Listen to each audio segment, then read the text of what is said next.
आप सभी को मेरा नमस्कार। आज हम लोग पढ़ेंगे राज्यव्यवस्था संविधान संशोधन पार्ट 3। ठीक है। दूसरे वाले पार्ट में हमने आपको बहुत ही इम्पोर्टेंट जो भी संविधान संशोधन है वो बताए थे, और मैंने आपसे ये भी कहा था कि अगले लेक्चर में हम 100 से लेकर के 106 106वां जो अभी संविधान हुआ रिसेंटली, उसके बारे में आपको बहुत ही डिटेल में बताने वाले हैं। और ये जो 6 संविधान संशोधन होंगे, 100, 101, 7 जो संविधान संशोधन होंगे 100 से लेकर 106 तक। ठीक है। ये बहुत ही इंपॉर्टेंट है और बहुत जानकारी से भरपूर है। इसमें आपकी सारी चीजें स्पष्ट हो जाएंगी, सारी चीजें क्लियर हो जाएंगी। साथ ही आपको बहुत सारी नई जानकारी मिलेगी कि कैसे कैसे ये संविधान संशोधन हुए थे और इसमें क्या क्या प्रावधान किए गए हैं। ये जानना बहुत जरूरी है, क्योंकि आप यूपीएससी या सिविल के सेवा के एस्पिरेंट हैं, तैयारी कर रहे हैं। आपको जानना भी चाहिए कि किस प्रकार से जो वर्तमान में संविधान संशोधन किए जा रहे हैं वो किस प्रकार से हो रहे हैं, क्या क्या बदलाव किए जा रहे हैं, बहुत जरूरी है जानना। पार्ट 3 में हम लोग देखेंगे, पहला हमारा होगा 100वां संविधान संशोधन। ठीक है, ये देखिए है 100वां संविधान संशोधन, ये आपको हम बताएंगे। ठीक है, चलिए ठीक। और हम उम्मीद भी ये करते हैं कि आपकी पढ़ाई बहुत अच्छे से चल रही होगी, तैयारी आप लोग बढ़िया से कर रहे होंगे। एग्जाम आपके दिसंबर में ही दोनों होने की संभावना है, इसलिए तैयारी आप बढ़िया से करते रहे। आरओ के लिए भी, पीसीएस के लिए भी टेस्ट सीरीज हल करते रहिए, क्योंकि तैयारी के साथ साथ टेस्ट सीरीज हल करना बहुत जरूरी है दोनों एग्जाम के लिए। क्योंकि जब तक आप टेस्ट पेपर हल नहीं करेंगे आपको आइडिया नहीं लगेगा कि हमारी तैयारी कैसी है। इसलिए प्री परीक्षा के लिए, प्रारंभिक परीक्षा के लिए आपको टेस्ट पेपर सॉल्व करना बहुत जरूरी है। ठीक है, तो आप अपने जो है डीपी एडुकेयर एप्लीकेशन पर जाकर के, डीपी एडुकेयर ये ऐप है हम लोगों का, प्ले स्टोर से डाउनलोड कर लीजिए और वहां से जो भी टेस्ट सीरीज आपको करनी है, पीसीएस की, आरओ की, या जो भी क्रैश कोर्स वगैरह, आप लोग वहां से ज्वाइन कर लीजिए और अपनी तैयारी बढ़िया कीजिए। डीपी एडुकेयर के नाम से टेलीग्राम चैनल भी है, वहां पर आपको बहुत सारी जानकारी मिलती है, वो भी आप लोग ज्वाइन कर सकते हैं। ठीक है, चलिए तो हम लोग शुरुआत करते हैं 100वां संविधान संशोधन अधिनियम 2015। ठीक है, ये 2015 में किया गया था 100वां संविधान संशोधन। ठीक, इसमें क्या था, भारत बांग्लादेश के बीच भूमि सीमा समझौता हुआ था। ठीक है, भारत और बांग्लादेश के बीच में कुछ भूमि का विवाद चल रहा था, तो फिर वो समझौता हो गया और उसके लिए एक संविधान में संशोधन करना पड़ा। ठीक है, संशोधन क्या था और क्या हुआ इसमें, तो इसमें बांग्लादेश को 111 एस्केप प्राप्त हुए भारत से, और भारत को 51 एस्केप प्राप्त, मतलब एस्केप मतलब तरह से कह लो कि उनका एरिया या गलियारे कह लो या क्षेत्र कह लो, जो भी है। ठीक है, तो गलियारे बेसिकली यहाँ पर शब्द यूज किया गया था। 111 एस्केप भारत ने बांग्लादेश को दे दिए और 51 एस्केप जो भारतीय क्षेत्र में थे वो बांग्लादेश ने भारत को सौंप दिए। यानी कि हम तुम्हारी सीमा में नहीं घुसेंगे, आप मेरी मत घुसना, बस बीच में एक बॉर्डर लाइन है, आप उधर रहो मैं इधर रहूं, विवाद खत्म। ठीक है, 1 अगस्त 2015 से ये लागू हो गया है। ठीक है, तो इसमें बहुत ज्यादा जानने की आवश्यकता नहीं है। ठीक है, बस ये ध्यान रखना है कि क्या हुआ था, तो जो गलियारे हैं, एस्केप है, उनकी संख्या याद रखना। 111 भारत ने बांग्लादेश को दिए थे और 51 बांग्लादेश ने भारत को दिए थे। अगला आता है 101वां, जीएसटी, वस्तु एवं सेवा कर। जीएसटी से यह संबंधित है और जीएसटी आपकी 1 जुलाई 2017 से लागू हो गई थी, जैसा आपको पता है। इसमें एक चीज इंपॉर्टेंट है, एक अनुच्छेद जोड़ा गया है 279A, 279 का जोड़ करके क्या किया गया है, वस्तु एवं सेवा कर परिषद का गठन किया गया है। ठीक है, इसमें जो वस्तु एवं सेवा कर परिषद है, इसी में जीएसटी से संबंधित जो भी प्रावधान है, ठीक, जो भी उसके डिस्प्यूट है या जो भी अन्य चीजें हैं, वो यही परिषद जो वस्तु एवं सेवा कर परिषद है, काउंसिल है, जीएसटी काउंसिल है, इन सारी चीजों का निपटान करेगी, इन सब का वो निपटारा करेगी। ठीक है, तो एक संविधान में नया अनुच्छेद जोड़ा गया है 279A। ये परीक्षा में पूछा जा सकता है, एक दो बार पूछा भी गया है, ठीक है, तो इसको आप ध्यान में रखिएगा। इसके बाद आता है आपका 102वां संविधान संशोधन अधिनियम 2018 में किया गया है। इसमें देखिए क्या था, राष्ट्रीय पिछड़ा वर्ग आयोग को संवैधानिक दर्जा दिया गया, ठीक है, राष्ट्रीय पिछड़ा वर्ग आयोग को संवैधानिक दर्जा दिया गया है। राष्ट्रीय पिछड़ा वर्ग आयोग का जो गठन हुआ था 1993 में हुआ था, और जो संवैधानिक दर्जा दिया गया है तो उसको संविधान के अनुच्छेद 338 ख में रखा गया, ठीक है।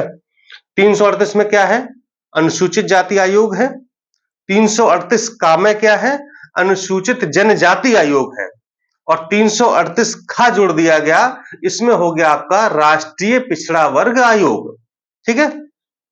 अब देखिए, इससे संबंधित कुछ चीजें आपको हम बतानी है। 102वें संविधान संशोधन के द्वारा 2 अनुच्छेद और जोड़े गए। कौन कौन से? 338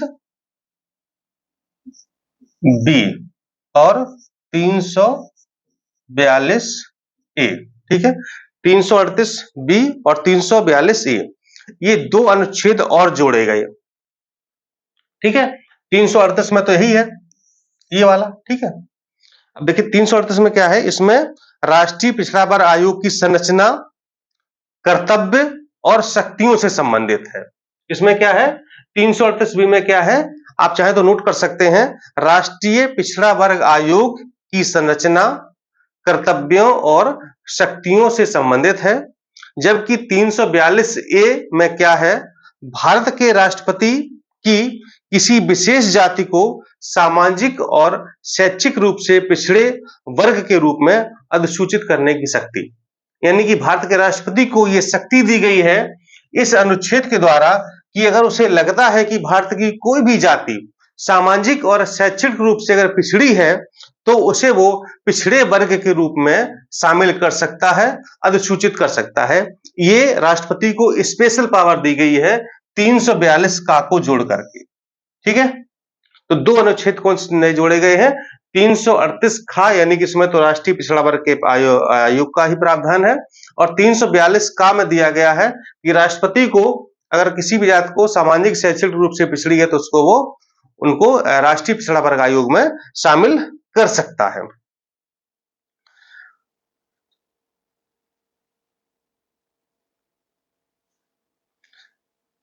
तीन सौ 42 का, ठीक है। अगर हम 342 की बात करें तो देखिए इसमें क्या है, इसको भी समझ लीजिए। इसमें है राष्ट्रपति को संविधान के तहत अनुसूचित जनजातियों को निर्दिष्ट करने की शक्ति, ध्यान रहे। यानी कि 342 में क्या है कि अगर राष्ट्रपति को लगता है कि कोई भारत की जाति मतलब ऐसी है जिसको जनजाति के रूप में शामिल करना जरूरी है, तो वो अनुच्छेद 342 के तहत राष्ट्रपति किसी भी जाति को राष्ट्रीय जनजाति आयोग में शामिल कर सकती है। किसमें? राष्ट्रीय जनजाति आयोग में शामिल कर सकती है, ठीक है। लेकिन अभी एससी वर्ग के लिए राष्ट्रपति को ऐसा कोई अनुच्छेद नहीं दिया गया है कि किसी जाति को वो एससी वर्ग में यानी कि अनुसूचित जाति वर्ग में शामिल कर सके। अनुसूचित जनजाति को शामिल करने का प्रावधान कर दिया गया 342 में, और पिछड़े वर्ग को शामिल करने का प्रावधान कर दिया गया 342 ए में। लेकिन अभी अनुसूचित जाति को शामिल करने के लिए कोई ऐसा प्रावधान नहीं किया गया है। तो ये कुछ जरूरी बातें थी। यहाँ पर 338 का देखिए 4 अनुच्छेद जरूरी है, 338 आपका हो गया। एक बार साफ कर देता हूं, देखिए 338 आपको यही याद करा देते हैं, 338 का, ठीक है, और 338 खा, 342 का, ठीक है। इतने अनुच्छेद आपके यहां से स्पष्ट हो जाएंगे, ठीक है। 338 में क्या है? अनुसूचित जाति आयोग।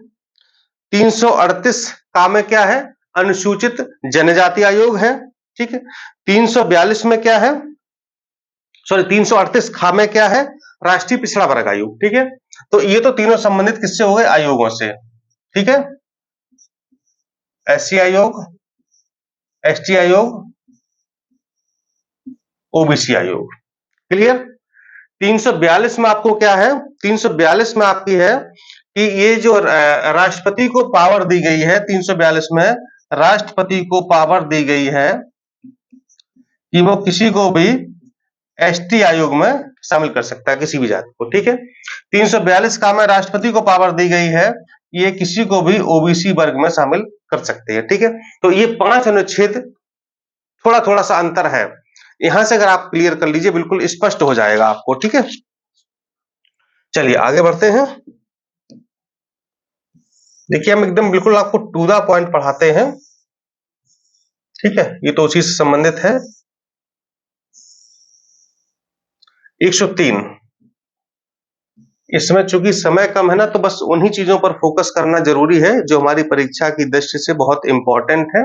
ठीक है, और इतना अगर आपने पढ़ लिया तो मैं आपसे वादा करता हूं कि कोई प्रश्न आपका छूटने वाला नहीं है पॉलिटी का। ठीक है, 103वां, ये EWS को अधिकतम 10% आरक्षण इसमें प्रदान किया गया है। EWS कोटा इसमें लागू हुआ है, 10% आरक्षण दिया गया है। इस संशोधन से संबंधित संशोधन से संविधान में अनुच्छेद 15(6) जोड़ा गया है। ठीक है, 15(6) तथा अनुच्छेद 16(6) को जोड़ा गया है। ठीक है, EWS में संशोधन करने के लिए, बस इतना इसमें है और कुछ विशेष में बात नहीं है। 104वें में देख लीजिए क्या है, इसमें है लोकसभा तथा विधानसभाओं में SC व ST के लिए आरक्षण की अवधि को 10 वर्ष के लिए बढ़ाया गया है। 25 जनवरी 2020 को समाप्त हो रही थी, 25 जनवरी 2030 तक के लिए बढ़ा दिया गया। ठीक है, देखिए संविधान में जब आरक्षण की बात आई थी तो अनुसूचित जाति और अनुसूचित जनजाति को आरक्षण देने का जो है प्रावधान किया गया था, लेकिन वो कोई मतलब जीवन पर्यंत नहीं था, 10 साल के लिए दिया गया था। ठीक है, कि 10 साल में जो है वो अपने जो है आरक्षण का लाभ लेकर के जो भी उनकी स्थिति है ठीक हो जाएगी। लेकिन जब स्थिति ठीक नहीं हुई तो क्या किया कि संविधान में बार बार संशोधन करके उसको 10 वर्ष के लिए 10 वर्ष के लिए 10 वर्ष के लिए बढ़ाया गया है। ठीक है, तो जो 104वां आपका संविधान संशोधन है, चूंकि ये समय सीमा 25 जनवरी 2020 को समाप्त हो रही थी, यानी कि आरक्षण वाली जो आरक्षण का प्रावधान 25 जनवरी 2020 को समाप्त हो रहा था, तो इसको 10 वर्ष के लिए फिर से बढ़ा दिया गया है और इसको 25 जनवरी 2030 तक के लिए लागू रखा जाएगा। बाकी और बढ़ता रहेगा, ऐसे चलता रहेगा ये। ठीक, नेक्स्ट आपका है 105। अभी और इसमें है कुछ चीजें, लोकसभा व विधानसभाओं में एंग्लो इंडियन समुदाय के लिए, देखिए वहां तो एक आरक्षण, दूसरा ये है कि लोकसभा में और क्या हो गया,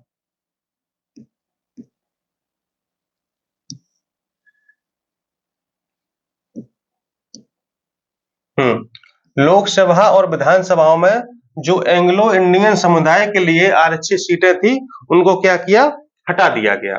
ठीक है, इसके बाद जो है अनुच्छेद 334 स्थानों के आरक्षण और विशेष प्रतिनिधित्व का 50 वर्ष के पश्चात न रहना, यानी कि वही चीज है कि जो आरक्षण वगैरह है तो उसी से संबंधित चीजें हैं। बेसिकली जो एंग्लो इंडियन के लिए भी जो सीटें लोकसभा में और विधानसभाओं में निर्धारित थी तो उसको भी इसके द्वारा हटा दिया गया है। 105वां आप और देख लेते हैं, जरूरी है काफी। 106 में आपको हम अच्छे से कुछ समझाएंगे।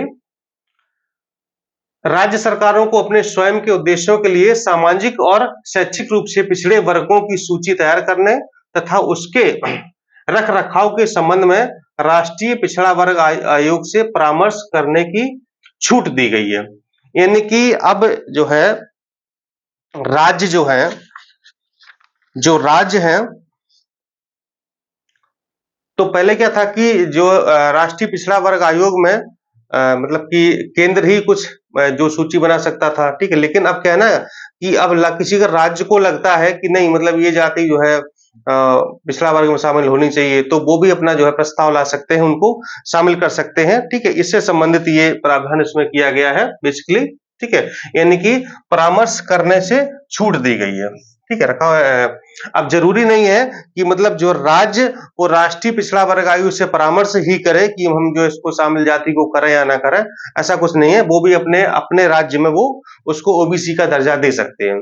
यानी कि जरूरी नहीं है कि अगर कोई जाति, अगर कोई कास्ट राज्य में ओबीसी है तो वो सेंट्रल में भी ओबीसी हो, ये जरूरी नहीं है। ठीक है, भाई हो सकता है कोई राज्य लगता है कि नहीं हमको जो है कुछ फायदा है, कुछ राजनीतिक लाभ है, तो वो जाति, जैसे कि देखिए जाट आंदोलन चलता रहता है, पटेल आंदोलन है, गुर्जर आंदोलन है, ठीक है, तो ये सब लोग मांग करते हैं। ठीक है, बेसिकली गुजरात में, हरियाणा में या अन्य जगहों पर चलता रहता है। ठीक है, तो वो उसी से संबंधित है कि राष्ट्रीय पिछड़ा वर्ग से जो राज्यों को मतलब शामिल करने के लिए कि कोई जाति ओबीसी है या नहीं है, या उसको शामिल करना है, तो उससे मतलब कोई जरूरी नहीं है कि जो पिछड़ा वर्ग आयोग है उससे वो सहमति ले या उसका परामर्श ले, कोई जरूरी नहीं है। चलिए लास्ट वाला और देख लेते हैं, 106वां संविधान संशोधन। यहाँ पर आपको हम समझाएंगे कुछ चीजें। लोकसभा, विधानसभाओं तथा राष्ट्रीय राजधानी क्षेत्र दिल्ली की विधानसभा में महिलाओं के लिए कुल सीटों का 1/3 सीटें आरक्षित करता है, जिसमें अनुसूचित जाति और जनजाति के लिए आरक्षित सीटें भी शामिल है। ये बेसिकली जो है इसको नारी शक्ति बंधन अधिनियम के नाम से भी जाना जाता है, और इसमें लोकसभा और विधानसभाओं में महिलाओं को 1/3 यानी कि 33% आरक्षण देने की बात की गई है कि 33% आरक्षण देना जरूरी है। और इस संविधान को लाने की आवश्यकता क्यों पड़ी, हम आपको डेटा बता देते हैं। जो वर्तमान में जो लोकसभा में महिला सांसद हैं वो 82 हैं, मात्र 15% है। राज्यसभा में जो महिला सांसद हैं 31 है, मात्र 13%। और जो विधानसभाएं हैं वहां पर एवरेज अगर देखा जाए तो सिर्फ 9% महिलाएं विधायक हैं। ठीक है, तो इसलिए महिलाओं का प्रतिनिधित्व बढ़ाने के लिए, उनकी सहभागिता को बढ़ाने के लिए ये अधिनियम लाया गया है कि लोकसभा में भी, विधानसभा में भी, और जो राष्ट्रीय राजधानी क्षेत्र, चूंकि वहां भी विधानसभा है तो वहां पर भी ये महिलाएं जो है 1/3 सीटें उनको दी जाएं, 1/3 सीटें दी जाएं। ठीक है, इसके लिए कुछ अनुच्छेद जोड़े गए हैं। 330 ए, इसमें लोकसभा में महिलाएं हैं। 332 ए राज्य विधानसभाओं की बात की गई है। और इसके बाद 239 ए राष्ट्रीय राजधानी क्षेत्र दिल्ली में महिलाओं संबंधित है। 334 ए आरक्षण परिसीमन और जनगणना होने के बाद प्रभावी हो जाएगा। ठीक है, यानी कि अब जो भी अगली जनगणना, जैसे कि भाई 2011 में होनी, 2021 में होनी थी लेकिन नहीं हुई, अब वही 2026-27 में जाकर के ये जो नई जनगणना होगी उसके आंकड़े आएंगे। ठीक है, तो जब ये जनगणना हो जाएगी तो उस जनगणना के आधार पर परिसीमन होगा। ठीक है, परिसीमन होगा, इसके बाद देखा जाएगा कि 33% आरक्षण महिलाओं को दिया जाएगा, यानी कि हर लोकसभा में भी और सारी विधानसभाओं में, और जो राष्ट्रीय राजधानी क्षेत्र दिल्ली है वहां पर भी महिलाओं को 33% आरक्षण दिया जाएगा। फिलहाल ये 15 वर्ष के लिए लागू किया गया है, लेकिन संसद के द्वारा इसको बढ़ाया भी जा सकता है। और जो आरक्षित सीटों का है उनका रोटेशन हर परिसीमन के बाद होता है, यानी कि पहले अब जब ये देखिए अब परिसीमन कब होगा, और परिसीमन में होता है कि जनसंख्या के आधार पर सीटों का आवंटन होता है। ठीक है, यानी कि अब जनसंख्या पहले काउंट हो, अभी तो जो 2011 की जनसंख्या है उसके आधार पर सारी सीटें आवंटित हैं।